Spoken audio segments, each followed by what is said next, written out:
Good afternoon my dear students. आप लोगों का हिंदी की इस क्लास में स्वागत है। मैं doctor Sanju BA part first के सेकंड पेपर में अपनी चल रही कहानी को आगे की तरफ ले जाने के लिए आपके सामने हूँ। डॉक्टर हेतु भारद्वाज द्वारा लिखी गई जमीन से हटकर कहानी अभी हमारे सिलेबस में जो चल रही है हमारे सामने है। हम इस कहानी में उस व्यक्ति के अंतर्द्वंद को समझने की कोशिश कर रहे थे जो अपने परिवेश से कट चुका है, जो अपने अतीत से, अपनी पृष्ठभूमि से, अपने परिवार से, अपने समाज से कट तो चुका है, लेकिन गाहे बगाहे उसको एहसास जरूर होता है कि वो क्या कर रहा है। वो व्यक्ति गंगाधर प्रशासनिक अधिकारी है। अपने भाई विद्याधर और बूढ़ी बीमार माँ को विस्मित कर चुका है, भूल चुका है, अवहेलना करता है, नजरअंदाज कर चुका है। वो लोग गांव में वही गरीब और बिल्कुल हाशिए की जिंदगी जीने को मजबूर हैं, और इधर नए नए फर्नीचर का ऑर्डर होता है, अफसरों के घर उठ बैठ होती है। तर्क यह है कि आप किसी क्या नहीं जाएंगे तो आपके यहाँ कौन आएगा। बराबर वालों में उठना बैठना होना चाहिए। ये बराबर वाले कौन है? प्रशासनिक अधिकारी, जज, पुलिस, फौजी, जो भी ऊंचे तबके में इनको लगते हैं और गवर्नमेंट जॉब में लगते हैं, उनके साथ में उठना बैठना इनको स्टेटस के लिए सही लगता है। और अपना गांव, अपना परिवार, अपने संबंधी, रिश्तेदार, वो परिवेश, वो पृष्ठभूमि बहुत ही हेय लगती है। इवन वहां की याद आने से इसको हीन भावना महसूस होती है। लेकिन आज भाई की चिट्ठी आई है, आज अतीत उसको कुरेद रहा है। बीच बीच में पत्नी आकर के उसको वर्तमान में ले आती है। तो हम अपनी कहानी के उस पेज पे चलते हैं जहां हमने उसको छोड़ा था। जमीन से हटकर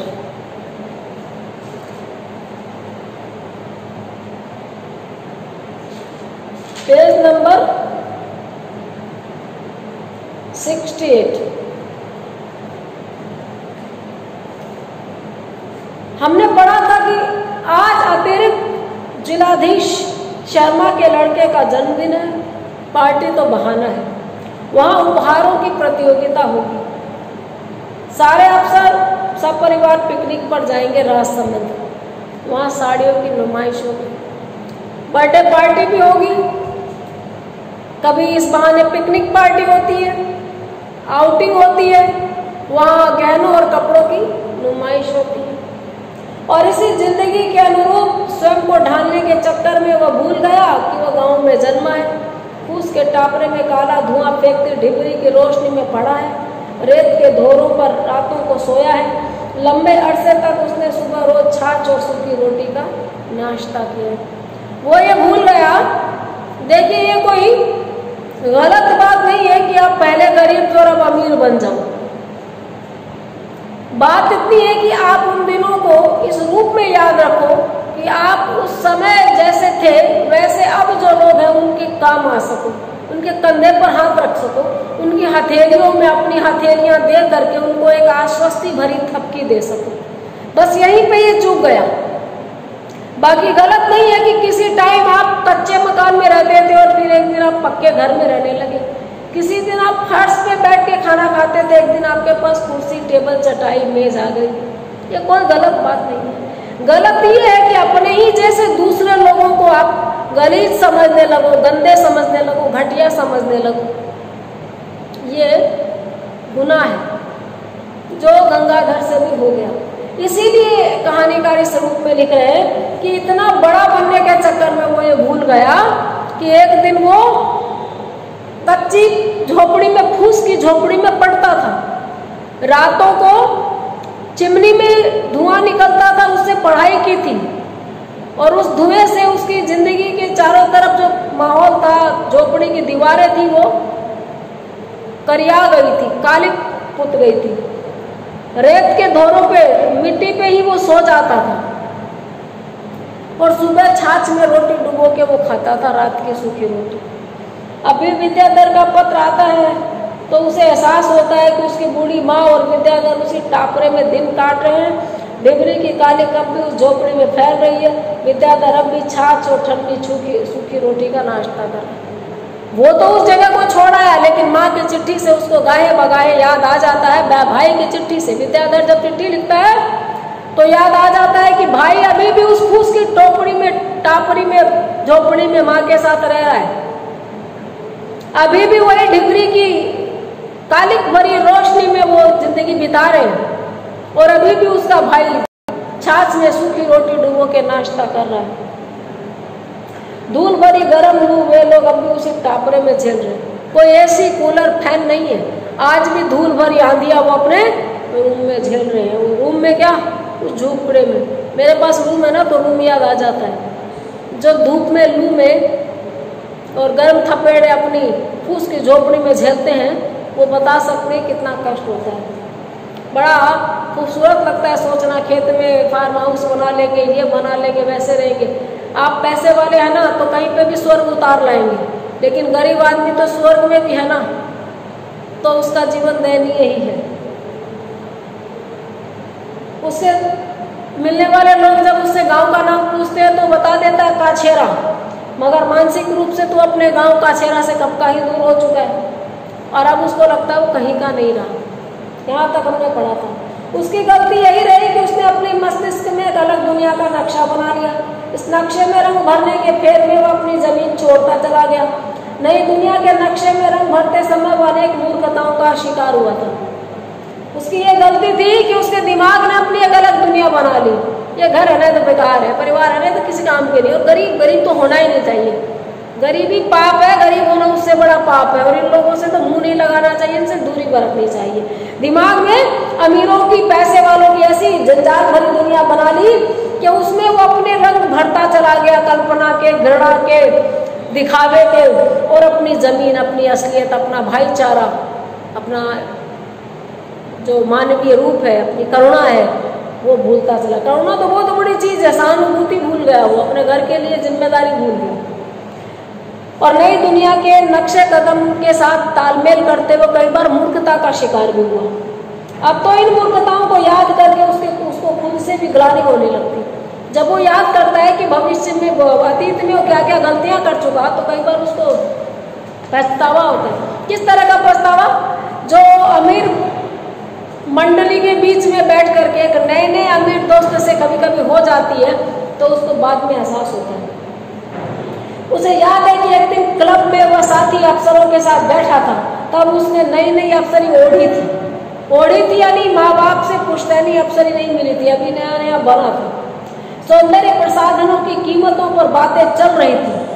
वो नया अफसर बना था और अफसर साथियों के साथ क्लब में बैठा था। वहां पर सौंदर्य प्रसाधन, ब्यूटी प्रोडक्ट्स के ऊपर कीमतों पर लेकर बात हो रही थी। उसके मुंह से निकल गया था, टेल्कम पाउडर जैसी जरूरी आवश्यकता की चीजें भी कितनी महंगी हो गई है, कि टेल्कम पाउडर जैसी जरूरी चीजें कितनी महंगी हो गई है। टेल्कम पाउडर, खुशबू वाला पाउडर जो लगाते थे। एक साथी अफसर ने व्यंग के साथ पूछा, तो क्या आप पाउडर को नेसेसिटी मानते हैं मिस्टर गंगाधर? पाउडर को आप आवश्यक आवश्यकता मानते हैं? एक होती है आवश्यक आवश्यकता, दूध, घी, पानी, तेल, आटा, दाल, चावल। एक बाद की होती है गौण आवश्यकता, सेकेंडरी, महंगे जूते, महंगे कपड़े। इससे पूछा तो क्या आप पाउडर को नेसेसिटी मानते हैं, इतनी जरूरी मानते हैं? और नहीं तो क्या? उसने दृढ़ता से जवाब दिया। उसने सोचा अब तो मैं बोल चुका हूं, और पाउडर को तो भाई कैसे बोल सकते हैं कि जरूरी नहीं है? तो बोलता है बिल्कुल। उसकी इस धारणा का लोगों ने खूब मजाक उड़ाया था। देखिए भाई, मिस्टर गंगाधर तो पाउडर को बहुत जरूरी मानते हैं, क्योंकि आखिर वो अफसर भी कहीं ना कहीं तो जमीन से आए थे, उनको वो चीज फूहड़ लगी जो ये बोल गए। बात बहुत छोटी थी मगर उसकी मूर्खता को प्रदर्शित करने के लिए पर्याप्त थी। बात बड़ी नहीं थी कि पाउडर को जरूरी माना, लेकिन उसकी मूर्खता इससे प्रदर्शित हो गई।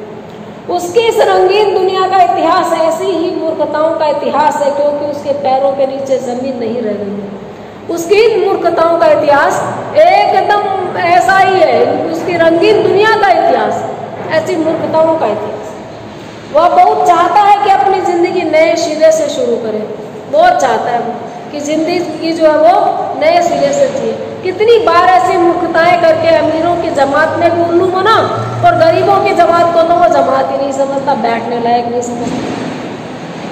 चाहता है कि नए सिरे से जिंदगी शुरू करे, मगर पत्नी का दबाव और उससे ज्यादा खुद की कमजोरी। जब हम कोई चीज नहीं कर पाते तो सीधे बोलते भाई, एक तो पत्नी नहीं करने दे रही थी, उसकी पत्नी को बहुत गुस्सा आता था, वो घमंडी थी। लेकिन लेखक ने लिखा उससे ज्यादा खुद की कमजोरी, इसको खुद को आदत पड़ गई थी। घर से कटकर, परिवार से कटकर, उन जिम्मेदारियों से भागकर, और एक ओढ़ी हुई जिंदगी लोगों को असली लगने लगती है, सच्ची लगने लगती है, और वो कमजोरी इसमें आ गई। वो उन चीजों के पीछे भटकता रहता है जिनका जीवन की उपलब्धियों से दूर का भी रिश्ता नहीं। भटकते भटकते वो उन चीजों में भटक रहा है जिनका दूर तक भी जीवन की उपलब्धियों से नाता नहीं है। जीवन की उपलब्धियां क्या हो सकती है? देखिए, पुरानी एक फिल्म है, उसमें मुकेश का गाना है, किसी की मुस्कुराहटों पे हो निसार, किसी का दर्द मिल सके तो ले उधार, किसी के वास्ते हो तेरे दिल में प्यार, जीना इसी का नाम है।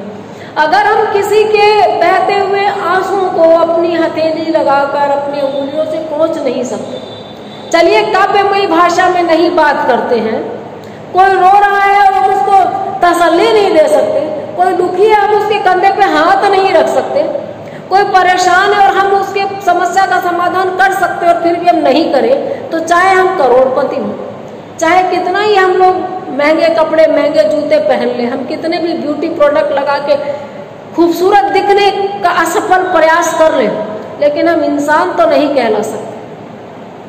तो ये जीवन की उपलब्धियां होती है जो दूसरों की परेशानियों को दूर करके मिलती है, किसी को गले लगाकर मिलती है, किसी को सांत्वना देकर मिलती है, किसी को खुशी देकर मिलती है, किसी को मुस्कुराहट देकर मिलती है। ये भूल गया तो बाजार कब जा रहे हैं, पत्नी ने उसका ध्यान भंग कर दिया। वो सोचे जा रहा और इतने में फिर जहाँ कहानी में वो सोच रहा था इतनी दूर की कहानी निकल गई। बीच में पत्नी ने सामान लाने भेजा था, ये फिर घूम गया अपने अतीत में, माँ की तरफ, गांव की तरफ। वो फिर आके जगा रही है कि नहीं जाओगे? हाँ हाँ बस अभी जाता हूँ, क्या ले आऊँ? अचानक ध्यान टूटकर बोला हाँ हाँ जा रहा हूँ। बोलो क्या लाऊं बाजार से? 20-25 की कोई अच्छी सी चीज देख लेना। आज के हिसाब से बोले तो 500-700 की कोई अच्छा सा अच्छी सी चीज, बढ़िया सा गिफ्ट ले आना। ठीक है ले आता हूँ। वो कपड़े पहनने लगा, लाओ कुछ पैसे दे दो। पैसे भी पत्नी को देता है, वही संभालती है, वो रखती है। पत्नी के प्रति किसी भी रूप में गैर जिम्मेदारी नहीं है। पैसे मांगता है, रुपए देते हुए पत्नी बोली और ऐसा करना, सपना वस्त्र भंडार जाकर एक शॉल ले आना, कलेजी रंग का है, मैं उसे अलग रखाऊंगी। आते वक्त सपना वस्त्र भंडार कपड़ों की दुकान का नाम है, वहाँ कलेजी रंग की एक शॉल मैंने अलग से निकलवा के रखी है, वो ले आना। तुम्हारे पास नहीं है क्या? ये पूछता है, तुम्हारे पास शॉल नहीं है तो पर कल पिकनिक पर चलना है और शालें तो सबकी देखी हुई है। पत्नी ने समझाया, बोली शॉल तो है क्यों नहीं है, लेकिन कल पिकनिक पे चलना है और जितनी भी शॉल है वो सबने देख ली। वह कुछ नहीं बोला। इसको चुप देखकर पत्नी कहती, तुम ले आना, पसंद ना आएगी तो वापस लौटा देंगे, तुम ले तो आना, पसंद नहीं आएगी तो लौटा देंगे।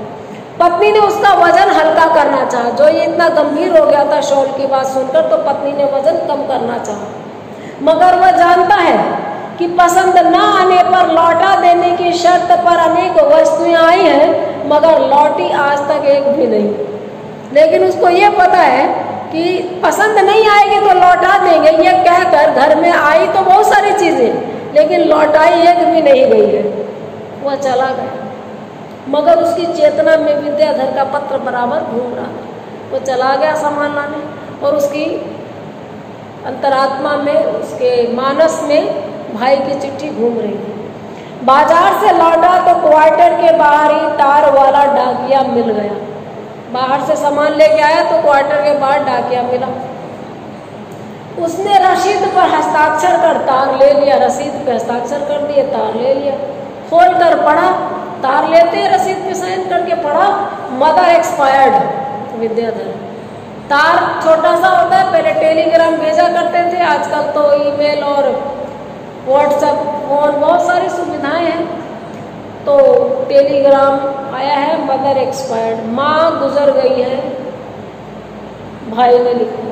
गंगाधर की आंखों के सामने अंधेरा छा गया। पत्नी ने दरवाजा खोला तो उसके हाथ से शॉल और उपहार के पैकेट नीचे गिर पड़े। उसने तार पत्नी की ओर बढ़ा दिया, उसे लगा उसके पैरों के नीचे जमीन नहीं है, वह कहीं हवा में झूल रहा है। जैसे ही पत्नी ने दरवाजा खोला तो उसके हाथ से शॉल और पैकेट नीचे गिर गए। उसकी आंखों के सामने अंधेरा छा रहा। उसने तार बढ़ा दिया पत्नी को, और उसको लगा कि उसके पैरों के नीचे जमीन नहीं है, वो कहीं हवा में झूल रहा है। आज एक अंतिम चीज, उसकी अस्तित्व की पहचान, उसकी माँ भी खत्म हो गई। गांव तो कब का ही छूट चुका था, पिता कब के ही चले गए थे, आज माँ मर गई। आज उसको शिद्दत से महसूस हो रहा है कि उसके पैरों तले की जमीन खिसक गई, उसके एक टिके रहने का आधार खत्म हो गया और वो हवा में निराधार झूल रहा है। इस तरह से कहानी हमारी एक दुखद मोड़ पर खत्म होती है और यह संदेश देती है कि आप भौतिक वस्तुओं से अपने आप को कितना भी भर लीजिए, अगर ग्लानि का बोध आपके अंदर है, आपकी गलतियों का एहसास आपको है और आप उनसे उभरना भी नहीं चाह रहे, उभर नहीं पा रहे, तो आप एक अधूरी जिंदगी जिएंगे, आप एक अधूरेपन का शिकार होंगे और वो अधूरापन आपको कहीं भी जीने नहीं देगा। आप न जमीन पे रहेंगे न हवा में, आप लटकते रहेंगे। विद्याधर और गंगाधर जैसी कहानियाँ वास्तविक जीवन में भी मैंने देखी है और शायद कहीं ना कहीं आप सुनने वालों में, देखने वालों में से भी किसी न किसी देखी होगी। हम ये कोशिश करें कि हम जिस जगह से निकले हैं, जिस परिवेश से आए हैं, उस परिवेश को हम हेय दृष्टि से ना देखें, घृणा की दृष्टि से ना देखें। वो हमारे बंधु बांधव होते हैं, वो हमारी बहनें सखियां हो सकती हैं। बजाय भाषण समझने के आप इस बात को जीवन में लागू कर सकते हैं। मैंने किया है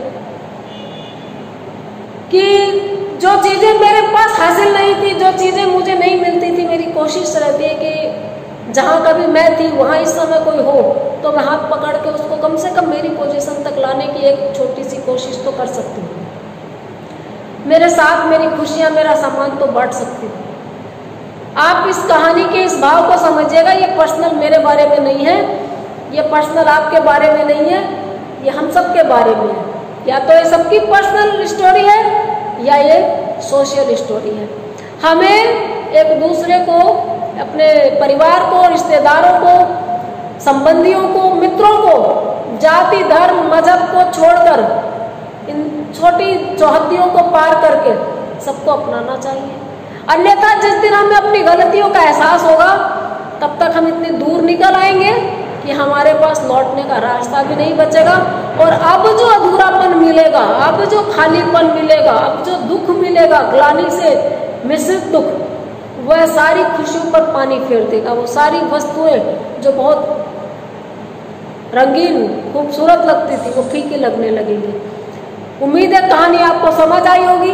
ये जो लास्ट में बातें बताई हैं और बीच बीच में जो बता रही हूँ, जो हमारे 20 नंबर के प्रश्न का उत्तर है, लास्ट वाली बातों को आप अपने ऊपर और मेरे ऊपर ना लेके अगर थर्ड पर्सन में कन्वर्ट करके बात करेंगे, इंसान को या व्यक्ति को, मनुष्य को, तो ये हमारे उस 20 नंबर के प्रश्न का उत्तर है, जिसमें पूछा जा सकता है कि जमीन से हटकर कहानी में लेखक क्या कहना चाहते हैं। हेतु भारद्वाज जमीन से हटकर कहानी के माध्यम से पाठकों को क्या संदेश देना चाहते हैं, अथवा जमीन से हटकर कहानी की मूल संवेदना पर प्रकाश डालें। तो इन सारी जो बातें हैं, इन सारी बातों का निष्कर्ष हमारे काम आएगा। ये कहने के लिए नहीं कही गई है, ये हमारे सिलेबस में भी ज़रूरी है। और ये तो बहुत अच्छी बात है कि जो चीज़ें सिलेबस में भी ज़रूरी है वो जीवन में भी ज़रूरी है। आज इतना ही। आप लोग बने रहिए, देखते रहिए वीडियोस, और अगले चैप्टर के साथ आऊँगी अब, क्योंकि आज ये कहानी पूरी हो गई। Have a nice day.